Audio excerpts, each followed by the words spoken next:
Blood still stained the floorboards of the Travis farmhouse. When Thomas Riddick rode into Southampton County, Virginia on August 25, 1831, 3 days had passed since Nat Turner's rebellion left 55 white residents dead in what history books would call the bloodiest slave uprising in America. But what Riddick uncovered during his 70-day manhunt for the survivors revealed that the official death toll was a carefully crafted lie. The true horror of Turner's revolt reached far deeper than anyone dared admit. Hired to track down fugitive slaves, Riddick quickly realized he was chasing men who carried secrets worth killing, for secrets powerful Virginia families had buried beneath decades of silence and blood. The carnage he witnessed in those first hours would pale compared to what he would soon learn about the systematic crimes that had pushed Turner toward his methodical campaign of justice. Before we continue with the story of Thomas Riddick and the terrifying truths he uncovered in the aftermath of Nat Turner's rebellion, be sure to subscribe to our channel for more untold stories from America's darkest past, and let us know in the comments what state you're listening from. We love hearing from our community of history seekers. The heavy smell of death clung to the humid Virginia air as Riddick studied the crime scenes that would haunt him for the rest of his life, each one revealing patterns that contradicted the authorities' claim that the rebellion was random. In 1831, Southampton County was a patchwork of tobacco plantations and small farms, where the Nottoway River cut through dense forests and treacherous swamplands already stained with violence few dared to acknowledge. With 4,000 residents divided almost evenly between white and enslaved, the county balanced on a fragile line of fear and repression, carefully maintained for generations. This was no ordinary patch of rural Virginia. It was a powder keg, where wealthy planters grew increasingly paranoid about controlling their human property, resorting to methods so brutal they shocked even fellow slaveholders. Thomas Riddick, a seasoned slave catcher with 15 years of experience hunting fugitives through swamps and forests, was the man chosen to restore order. At 38, he stood 6 feet tall, lean and scarred from countless encounters, his gray eyes sharp with the intelligence that made him deadly effective. What set him apart wasn't just his endurance, but his literacy and his habit of keeping meticulous records of every case. Taught to read and write as an indentured servant, Riddick filled notebooks with details about families, slaves, and the political undercurrents of the counties where he worked. Those notes often saved his life when clients cheated him, or when local politics turned dangerous. He had been working the tobacco harvest in neighboring Nansemond County when riders burst in with news of the massacre. By the time he reached Southampton on that sweltering August afternoon, militias had already flooded the region, storming houses, killing suspected slaves without trial, and spreading terror across the countryside. What Riddick found was chaos, fear, and inconsistencies that pointed to a truth the authorities wanted buried forever. Women clung to their children and refused to let them out of sight, while men gathered in armed groups, their faces carrying a fear that hinted at something deeper than the recent bloodshed. What struck Riddick right away was how selective the violence had been. This was no chaotic rampage. The rebels had moved with precision, targeting certain homes while passing over others that seemed just as exposed. They knew the routines of their victims, their weaknesses, even the layouts of houses they should never have entered. The Travis farm, where the revolt began, showed clear signs of planning. The family was attacked at the one moment they were least prepared, a detail that suggested inside knowledge. Witnesses told conflicting stories. Some described the rebels as frenzied, others as cold and deliberate. More disturbing were the reports that attackers had called victims by name and accused them of specific wrongs before striking, as if the violence carried a personal purpose. Riddick noticed another strange detail. Survivors said that rebels ransacked studies and bedrooms, ignoring jewelry and silver while searching for documents and personal items. County officials handed him a list of 6 fugitives still at large, led by Nat Turner, with bounties set at $50 each and an extraordinary $200 for Turner alive. But as Riddick sifted through reports and interviewed witnesses, contradictions began piling up. The rebellion was said to have begun at dawn on August 22nd, yet several people swore they heard screams and gunfire 2 days earlier, dismissed at the time as hunting or punishment.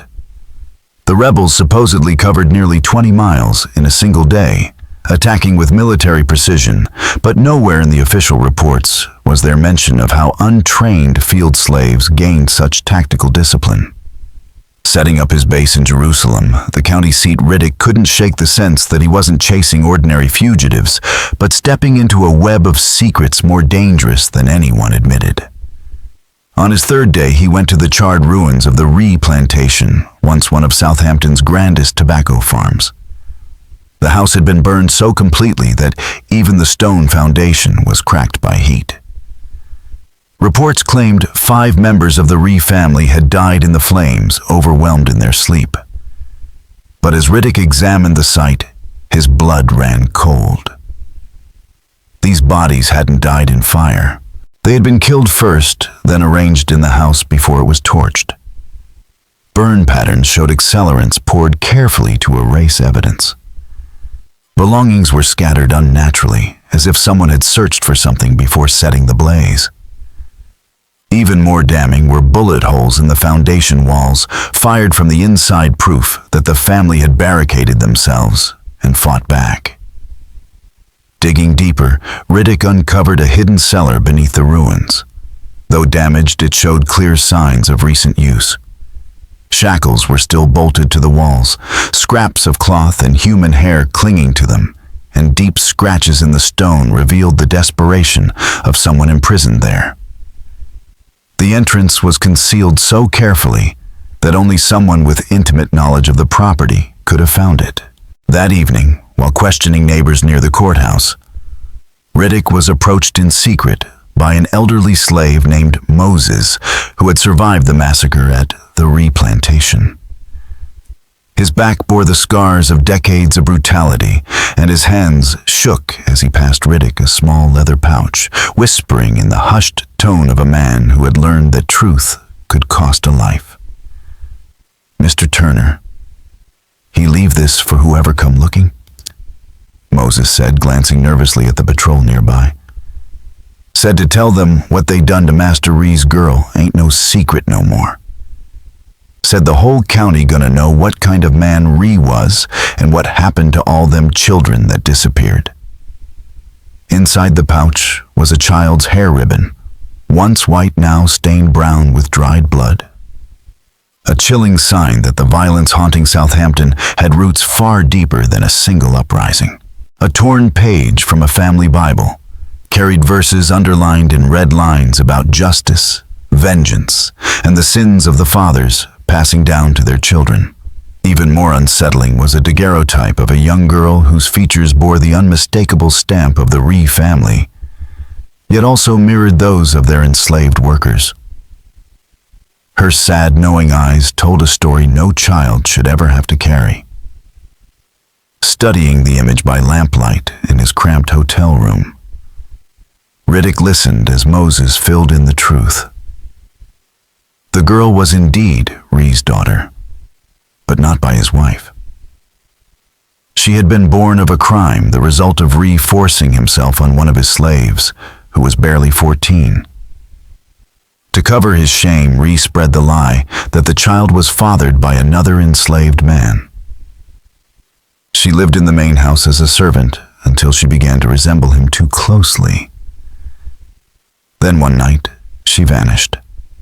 Officially, she had been sold south, but those in the quarters whispered of a darker fate. The blood-stained ribbon in Turner's pouch suggested his followers had uncovered what really happened and used it as a righteous cause for vengeance. The next morning brought even darker news. Dr. Marcus Blunt, the county physician known for his meticulous records, was found dead in his study.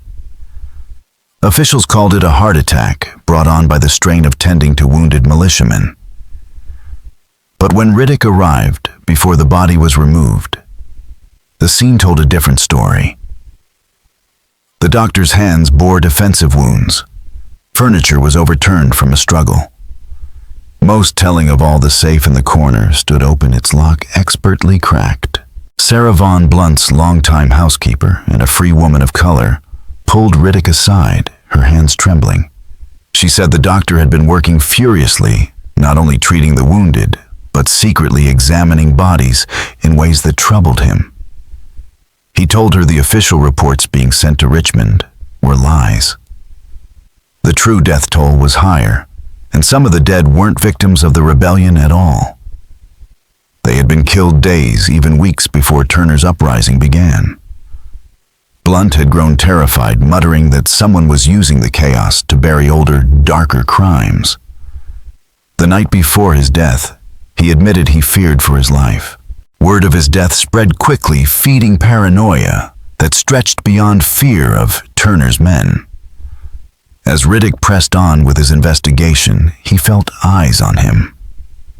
Well-dressed strangers appeared at taverns, always close enough to overhear, but gone before he could confront them. Riders shadowed him at a distance, their movements too deliberate to be chance.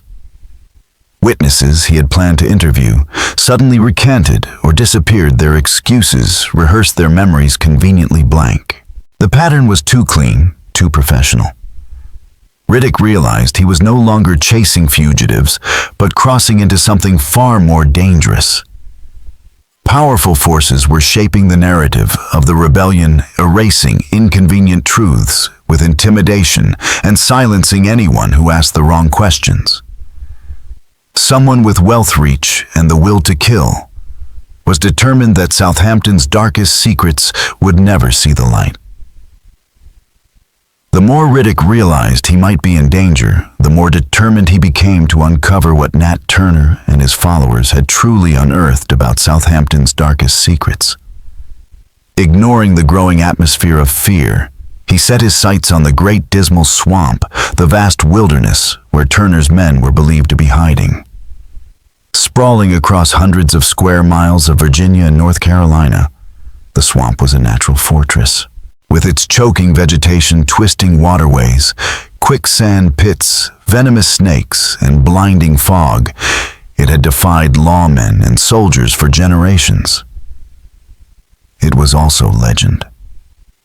For decades, whispers told of maroon settlements deep within hidden communities of escaped slaves who had built their own society, complete with networks capable of moving messages and supplies across impossible distances. Authorities had never managed to break those channels of communication, and Riddick knew if Turner chose to vanish, there was no better place. By September 15th, nearly 3 weeks into his hunt, Riddick had linked up with a hardened crew of swamp trackers led by Captain Isaiah Fletcher, a scarred veteran who had spent 15 years navigating the swamp's dangers.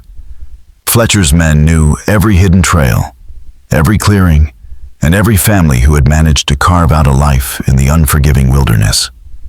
What they revealed unsettled Riddick more than any rumor. Fletcher's scouts had identified not one but 3 rebel camps, each larger than the official records dared admit.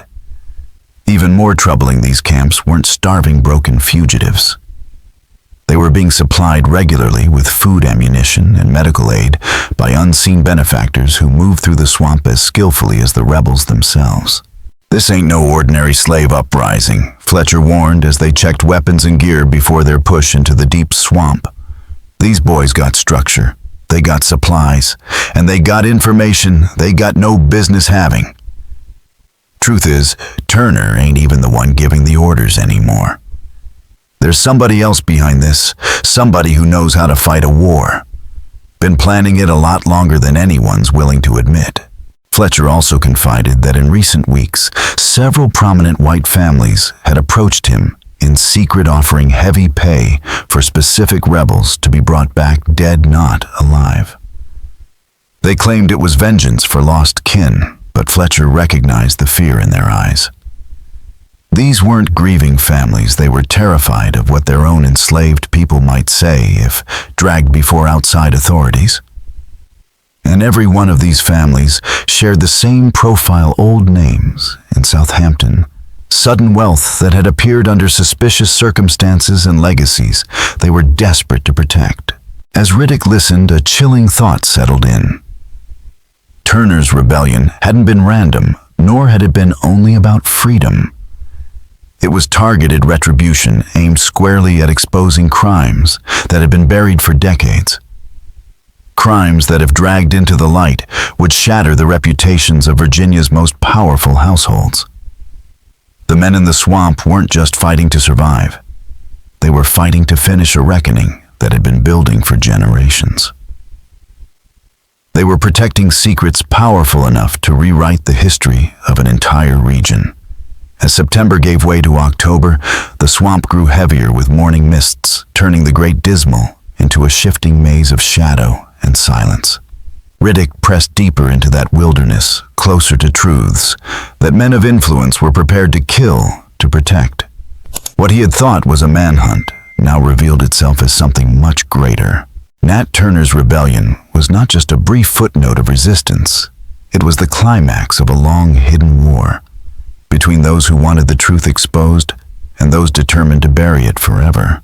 On October 1st, Riddick discovered the first undeniable sign that he was no longer the hunter, but the hunted. His camp had been searched in the night with military precision. Papers had been read daguerreotypes, copied evidence handled, and replaced so carefully that most men would never have noticed. But Riddick's traps told the story. Whoever had searched his belongings was trained, skilled, and professional. At dawn, he found the warning left behind a fresh hemp noose, dangling from a low branch, knotted with the exact technique of a plantation executioner. The message was clear. He was marked. Instead of fear, the threat hardened his resolve. He knew now he was closer to uncovering something monumental. Working with Fletcher and his network of swamp trackers, Riddick mapped rebel camps and traced supply routes. The patterns revealed an organization far larger than anyone admitted. Food, weapons, and medicine flowed steadily into the swamp, delivered through routes that showed not only deep knowledge of the terrain, but inside information about patrol movements. And the most shocking discovery: these supplies came not only from sympathetic maroon networks, but from Southampton's own merchants, farmers, and even local officials. Some gave willingly, others under blackmail or coercion. But the message was the same: Turner's cause was not isolated. It was being fed from within the very system it sought to destroy. The breakthrough came when Riddick captured William Porter, one of Turner's original followers, badly wounded from the Whitehead plantation attack and barely clinging to life. Infection had weakened him, and under the pressure of interrogation and the pain of treatment, he began to talk. What he revealed shattered Riddick's understanding of the rebellion. Turner had not chosen his targets by chance. For more than 5 years, he had been gathering evidence documenting abuse, corruption, and murder committed by Southampton's most powerful families. He had built a case file that rivaled any courtroom, collecting testimony from enslaved people on their deathbeds, preserving physical evidence, even recording confessions slipped to him by masters who mistook him for a simple preacher, too ignorant to grasp their words. Nat weren't no prophet getting visions from God. Porter rasped, his voice breaking as fever raged through him. He was judge and jury. That uprising, that was his courtroom. Every family, every man he named, they got what was owed for sins they thought would never see the light. You'd be sick if you knew the things they'd done in the dark. For Riddick, the words hit like a hammer. This was no chaotic riot. It was a reckoning planned, precise, and aimed at dragging Southampton's most guarded secrets into the open. And for the first time in his long career, the slave catcher realized he was caught in the middle of a trial that was far from finished. Porter's revelations led Riddick to an abandoned tobacco barn on the outskirts of Southampton, one of the secret caches where Turner had hidden evidence. Beneath rotting floorboards, he uncovered a trunk, and inside lay the most damning collection of proof he had ever encountered. Daguerreotypes showed mutilated slaves' children among them, bearing the marks of torture and abuse that went far beyond the brutal norm of bondage. Each photograph was paired with notes describing how the victim had died, who was responsible, and where the bodies had been hidden. There were bills of sale for slaves supposedly sold south. But in truth, they had been murdered to silence witnesses. Letters tied local planters to traders in Charleston, Richmond, and Savannah, outlining a conspiracy of false transactions that ended in death rather than relocation. And most shocking of all, were documents implicating Virginia's political elite, proof of bribes and cover-ups stretching from the county courthouse to the halls of Richmond itself. The most explosive find was Turner's own journal. Written in an educated hand that shattered his image as an illiterate preacher, the entries revealed years of calculated observation. Turner had used his role as a minister to move between plantations, gathering intelligence and recording crimes. He had compiled testimonies from enslaved people on their deathbeds, preserved physical evidence, even tricked perpetrators into confessions they never thought would be understood. Turner had been more than a rebel.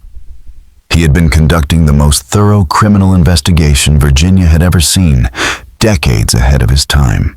Holding those pages, Riddick finally understood why powerful men wanted Turner's followers dead instead of captured. The contents of that trunk could topple families, ruin political dynasties, and spark investigations across the South. But as Riddick prepared to take the material to Richmond, doubt crept in. Who in government could be trusted with evidence like this?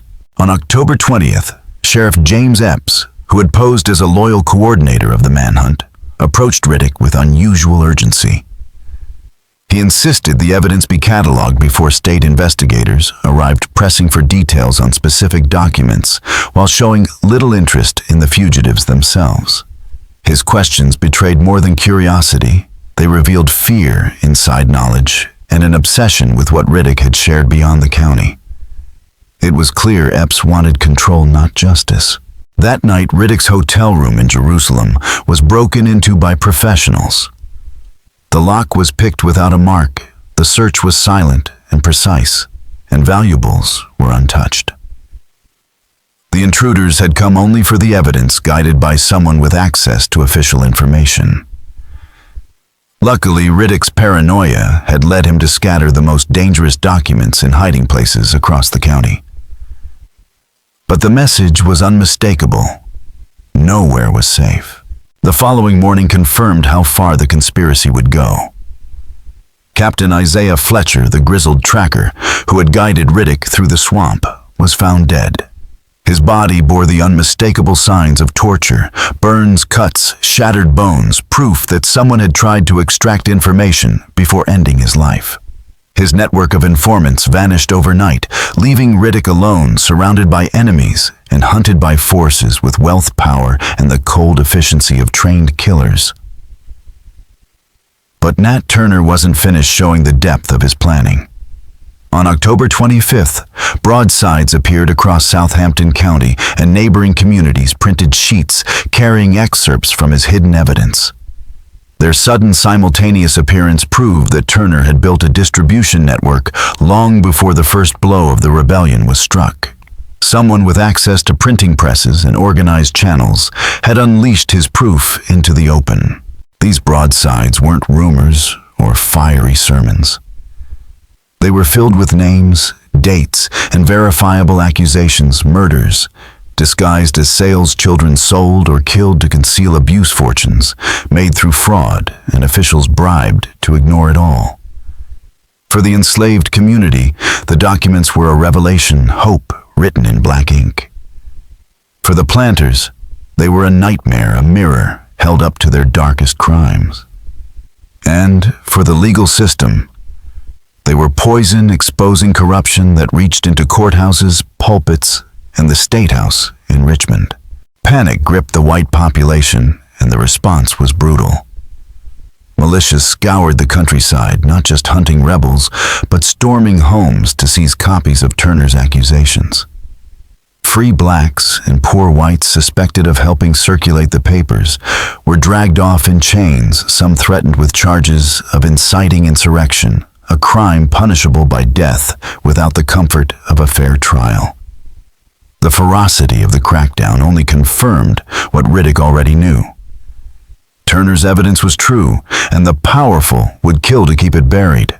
For Riddick, the realization was chilling. He was no longer chasing fugitives.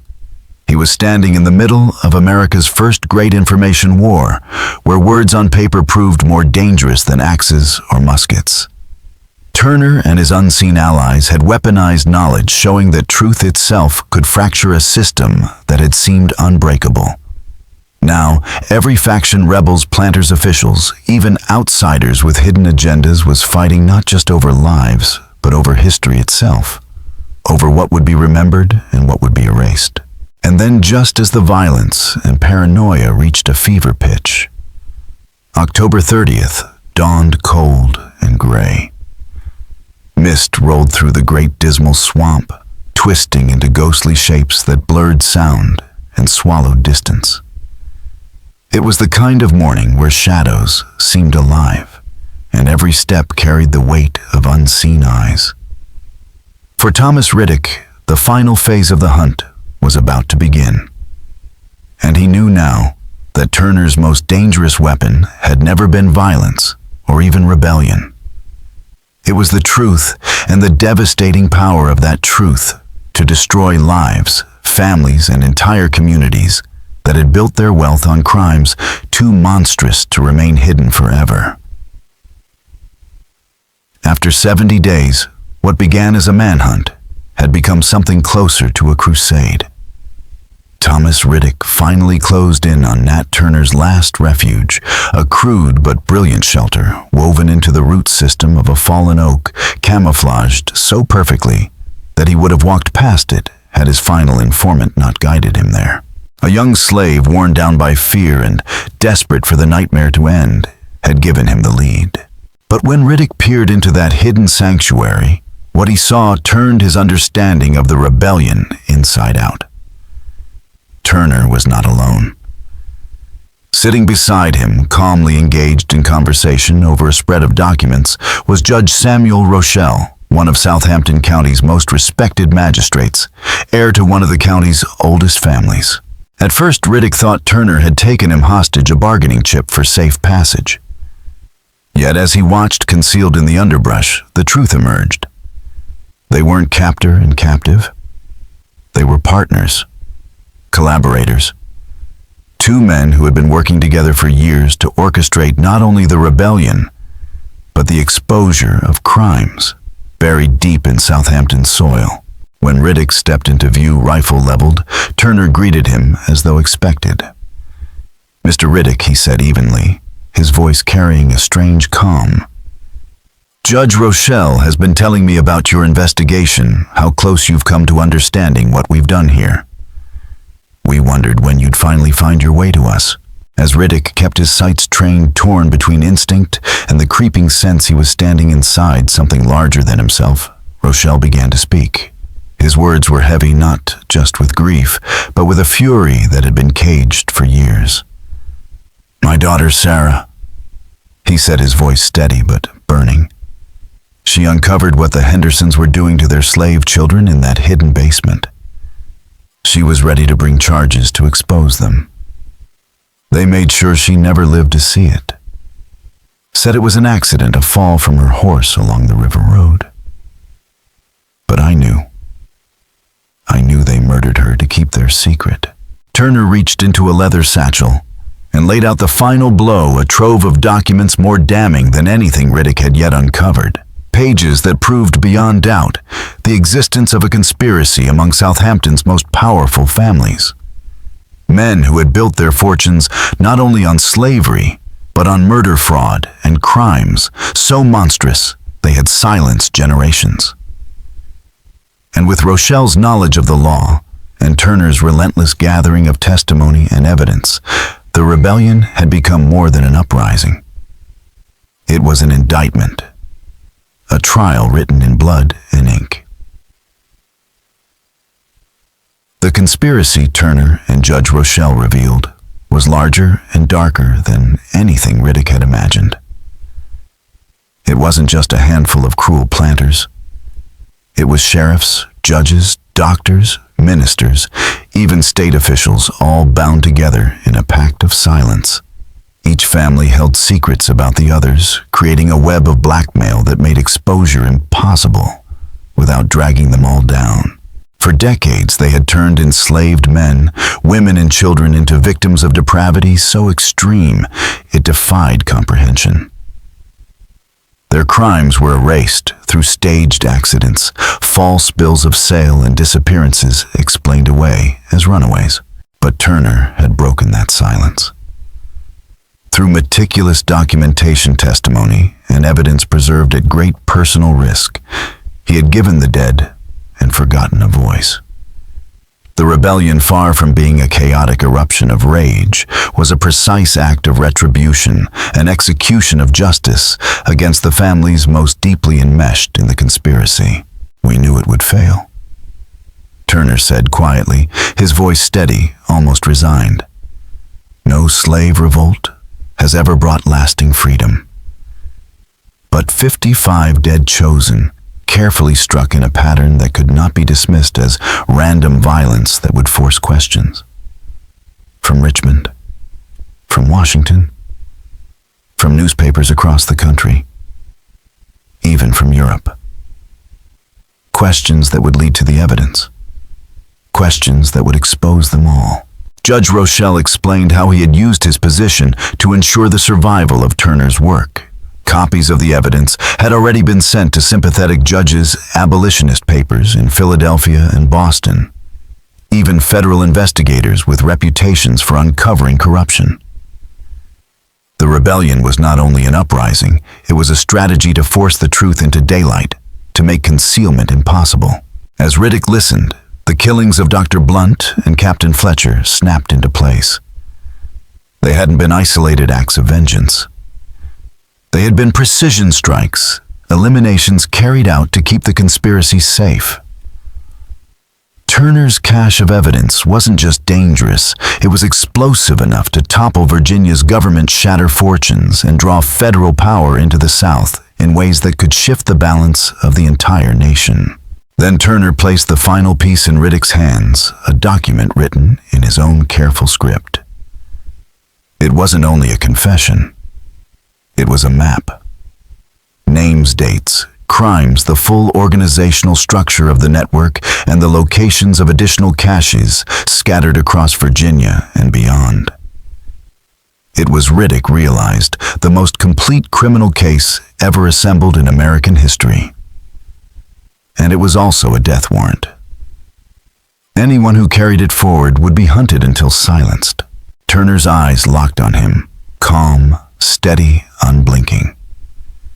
The question now, Mr. Riddick, he said, his voice carrying both challenge and inevitability, is what you are going to do with what you've learned here today. You can take me back to Jerusalem to hang according to their law. Turner told him, his voice steady in the misty silence of the swamp. And let these families go on committing their crimes for another generation. Or you can be the man who finally brings real justice to Southampton County by making sure the truth reaches those with the courage to act on it. The choice before Thomas Riddick was no longer about the fate of two men hiding beneath the roots of an oak tree.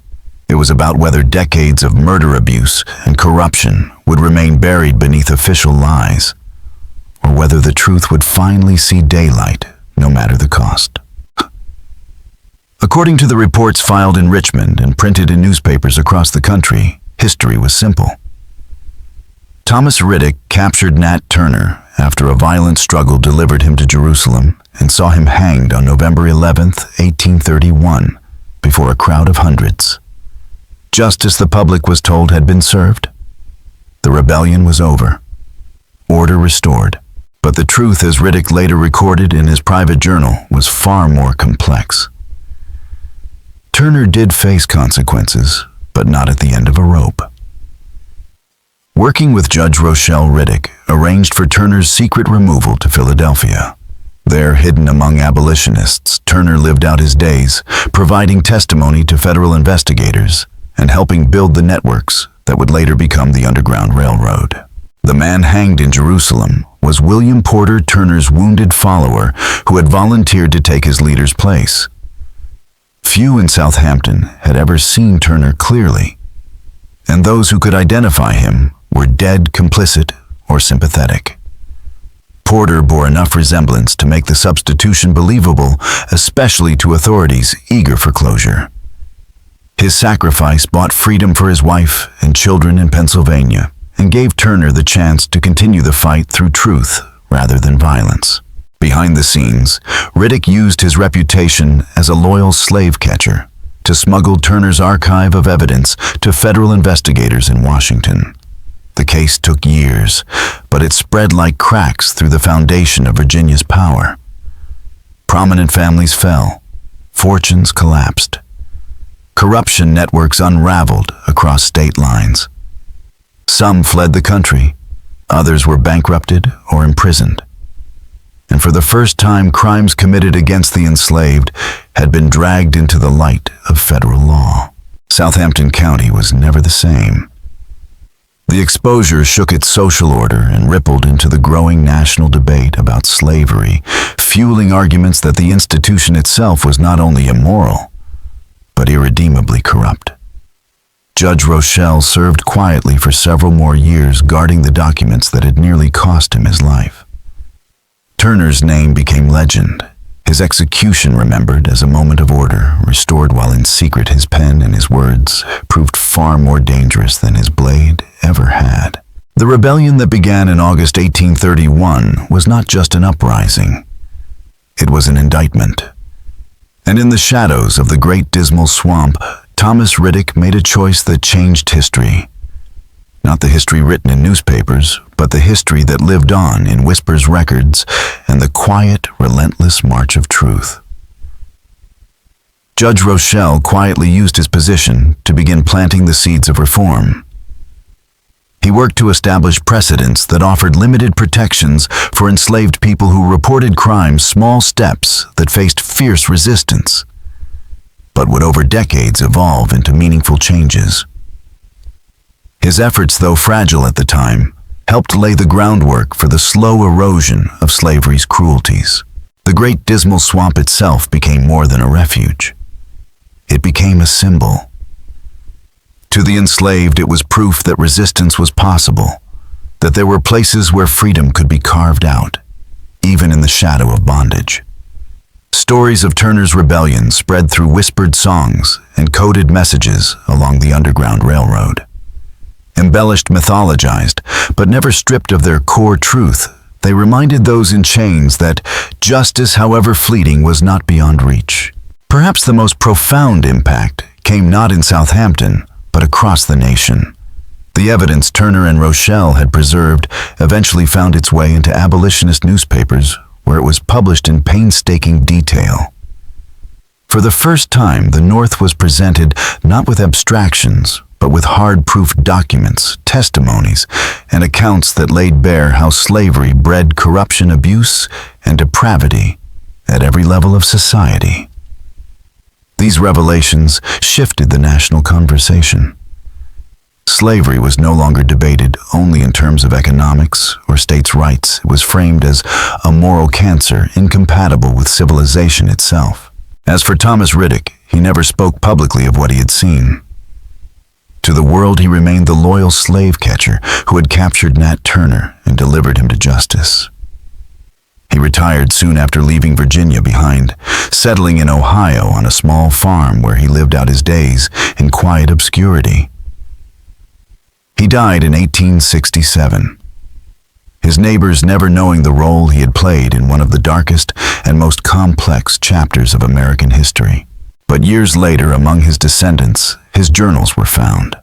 Page after page chronicled the 70 days in Southampton County that had transformed him from a man who once hunted human beings for money into someone who risked everything to preserve the truth and deliver real justice. Those journals revealed the hidden story of Turner's rebellion, the web of corruption it exposed, and the quiet conspiracy of men who had dared to shine a light into the darkest corners of their world. And in those pages lay a final revelation that Nat Turner's most dangerous weapon had never been the blade or the gun, but the truth itself, and the power of that truth to outlive him, to spread beyond the swamp, and to continue haunting the conscience of a nation long after his supposed death.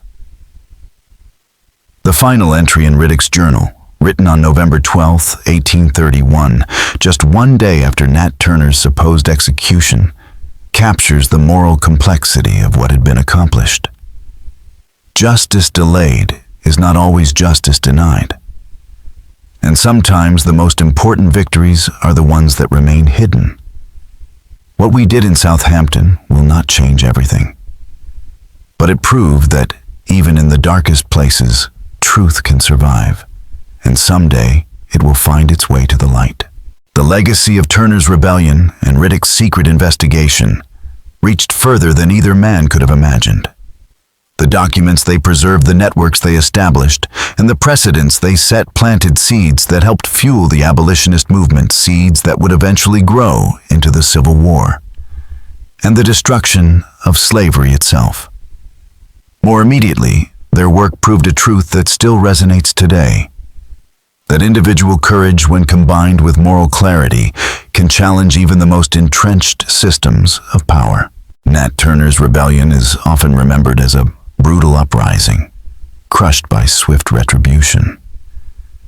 But the evidence suggests something far more deliberate and significant, a carefully planned operation, meant to expose corruption, to bring accountability to those who believe themselves untouchable.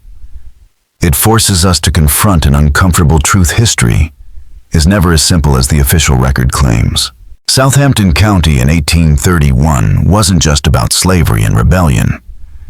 It was about whether truth can survive in a society built on lies, and whether justice can endure when telling the truth demands sacrifice. So what do you think? Do we know everything about Nat Turner's rebellion? Or do secrets still lie buried in the swamps and courthouses of Virginia waiting to be uncovered? Share your thoughts in the comments. And if this story left you questioning what else might be hidden in America's past, subscribe to our channel, hit the bell for notifications, and share this video with someone who loves dark mysteries and isn't afraid to face uncomfortable truths. The past is never really gone. Its secrets wait in silence, and every story we uncover brings us one step closer to understanding not just where we came from, but who we are. See you in the next video as we continue to pull back the veil on the hidden history they never wanted you to know.